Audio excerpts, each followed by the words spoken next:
Hey cats, it's your friendly neighbourhood Eddbud here. Today on the channel it's an episode of the Shoe Files, and I'm asking the question, is the OG always the best? Well, perhaps not the OG Jordan 1, but how about running shoes? So many people refer to the original versions of the Vaporfly 4% or the Next percent as the best, the ultimate advancement in running shoes. But with those constant iterations of those models, do we just move away from what made the shoe great in the first place? Let's put on the rose-tinted spectacles and discuss. Let's get to it.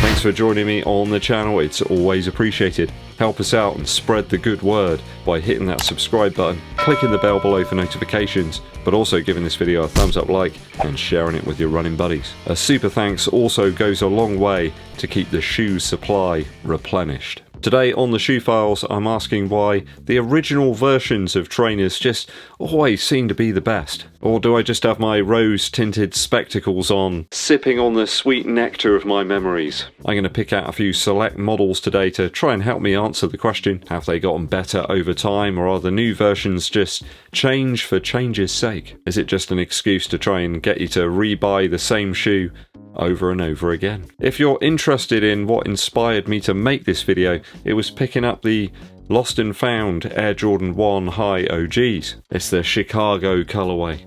I have to say guys, the whole shoe sanctuary smells quite pungent now. I think Nike are trying to maximise on the nostalgia here, with the cracked leather on the toe box, the very cracked leather on the heel, and the slightly worrying murky application on the outsole. Even the tongue is this sort of like pale sail colour. There's definitely something on the bottom of that shoe. Certainly nostalgia here and sweet memories of times gone by. I think these heavily featured in bargain bins though when they were originally released back in the 80s. I had a quick mooch through the various models of the Air Jordan though, all 37 of them, and I realised that many of them are really forgettable. I mean, what about this one? So let's delve into those running shoe models, see if we can answer the question, are the OGs the best? Oh, remember this beast? The Adizero Adios Pro original. This was a cracker, the first shoe from Adidas to feature those energy rods. You couldn't see them though in this version of the shoe, but they are in there apparently. Are you in there? Yes, we're in here, you shoe nerd. We had a carbon plate integration in the heel of the shoe and a full-length Light Strike Pro midsole. Awesome rubber outsole as well. It was a little bit like a Formula 1 tyre. Kind of feels smooth, but when you hit the road, it's super grippy. The upper cage-like mesh here was a bit like a foot glove. And I really like the fact they had these extra eyelets here, so you could switch up the lacing to your own preference. Although, to be honest, I feel this shoe never really got the attention it deserved. I think when it was released during the weird lockdown period, not many people managed to pick it up and test it out. I think it was one that was actually quite hard to get hold of, if I remember. I think I had a 10k PR in this shoe. I think that still stands to this day actually. And I ran a sub 1 hour 31 half marathon in this shoe. Still the fastest half marathon time trial at least that I've ever run. So a bit of a personal attachment to me in this shoe. It might not be the best looking I suppose, but it does the job. Adidas quickly followed up with a shoe that was seemingly weight relieved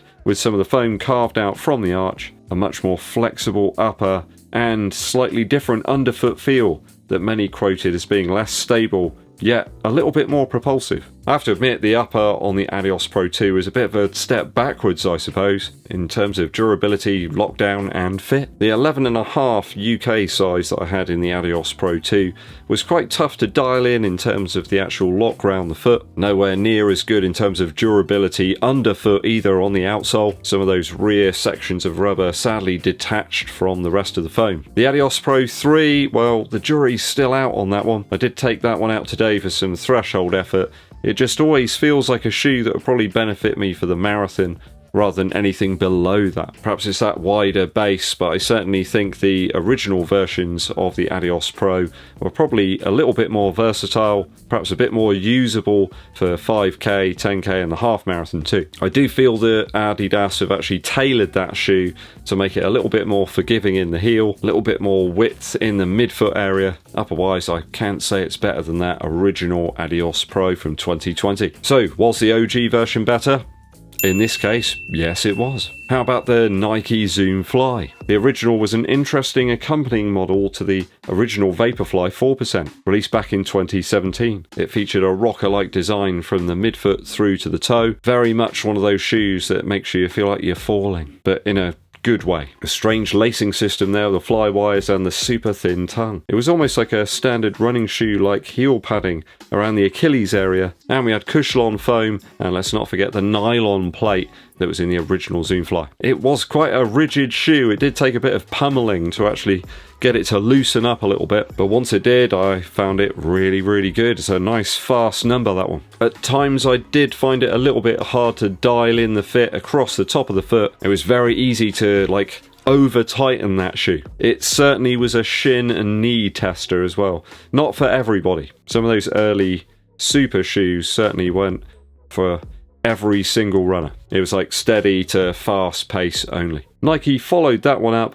with a React midsole and a slightly lighter Flyknit upper on the Zoom Fly Flyknit. They switched this one up to have a carbon plate this time rather than the nylon one from the original. Certainly less trainer and more racer this time. That was probably one of my favourite shoes ever. An absolute banger, probably the best model of the shoe. The Zoom Fly 3, 4 and 5 are totally steps in the wrong direction. Heavier and heavier iteration after iteration, then shifted to a crushed up Zoom X offcut type midsole in the Zoom Fly 5. It feels like a total departure to the nice light and nimble original or the Flyknit version. So was the OG the best version of this model? I'd suggest it was actually the Zoom Fly Flyknit, the second version. So no, it wasn't. Back in 2020, Asics released the Meta Racer.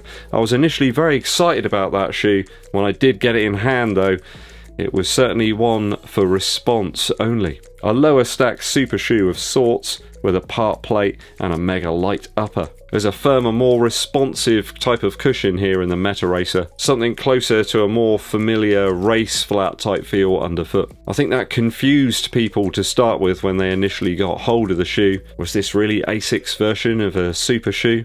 You know, a carbon plate racer? And I don't think it was, to be honest. Everything that people desired about those soft cushioned shoes, like the Vaporfly or the Adios Pro, that was not what we got here in the Meta Racer. It was closer to what we see in the Magic Speed, and in all honesty, I think the Meta Racer's kind of become that shoe model. Now we've got the Meta Speed Sky and the Edge, and the Plus versions of both of those shoes. They're a big improvement in terms of underfoot feel, and we're seeing lots of people utilising them for their half marathons or even the full marathon. Asics really have refined the design, and the shoes we saw this year in 2022 are a big improvement. As such, was the original OG Meta Racer the best? No, in this case it was not.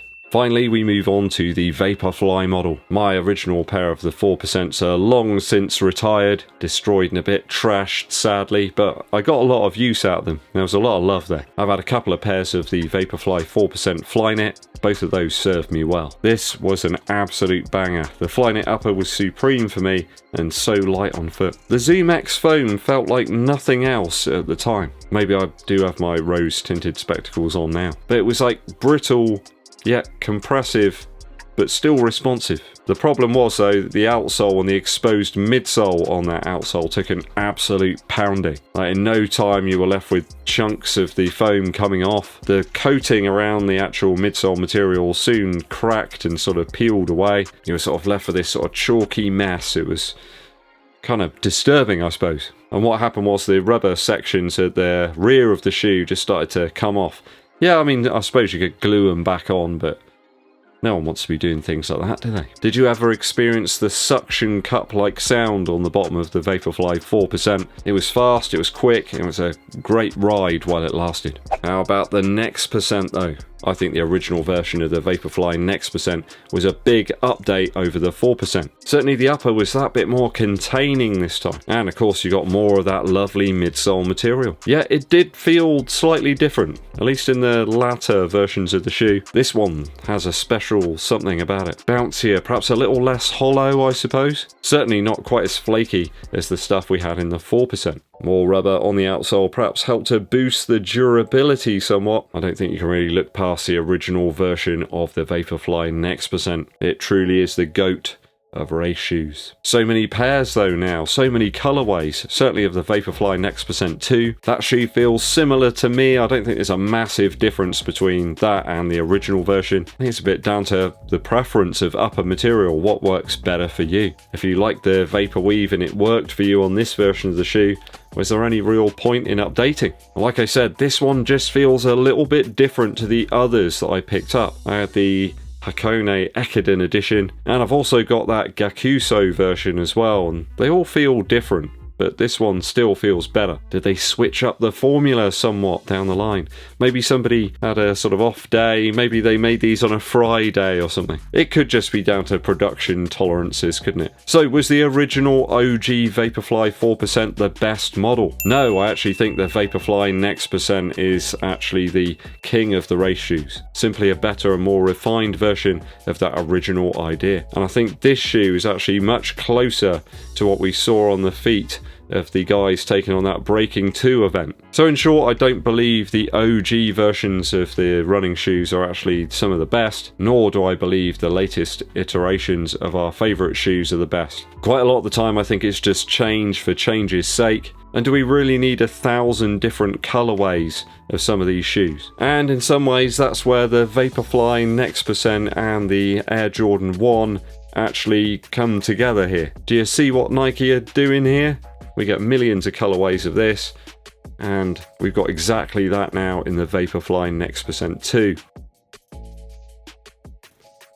Smells good. Are the OGs always the best? Let me know what you think down in the comments. Musical interlude time. I was really sad today to hear the passing of Wilco Johnson, one of my heroes really. Learned to play the guitar here in Dr. Feelgood when I was a little boy. Really gutted to hear that he's gone, and you know, rest in peace, Wilco. If you've never listened to Dr. Feelgood or any of Wilco's material, then you need to go and check it out. Angular and very exciting guitar playing. None of this messing around, sort of leaping all over the fretboard, down and dirty chords, but played with this very characterful style. Tracks to check out are She Does It Right, Roxette, and they also do a mean version of Route 66 too. Probably the best way to check this out is actually via a YouTube link. There's a fantastic capture of a performance in Southend. I think it's called like 15 Minutes of Magic or something. It's absolutely fantastic. The band sound in inspired form. Wilco had an incredible stage presence, almost like he was possessed by the music.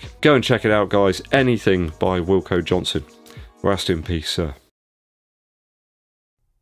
Thanks for tuning in, people. I hope you enjoyed the show. Help us spread the word by hitting that subscribe button, clicking the bell below for notifications, giving this video a thumbs up like, but also sharing it with your running buddies.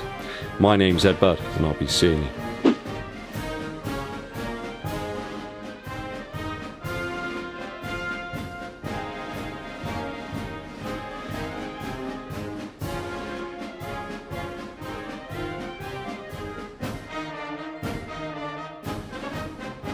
Let's have one last smell.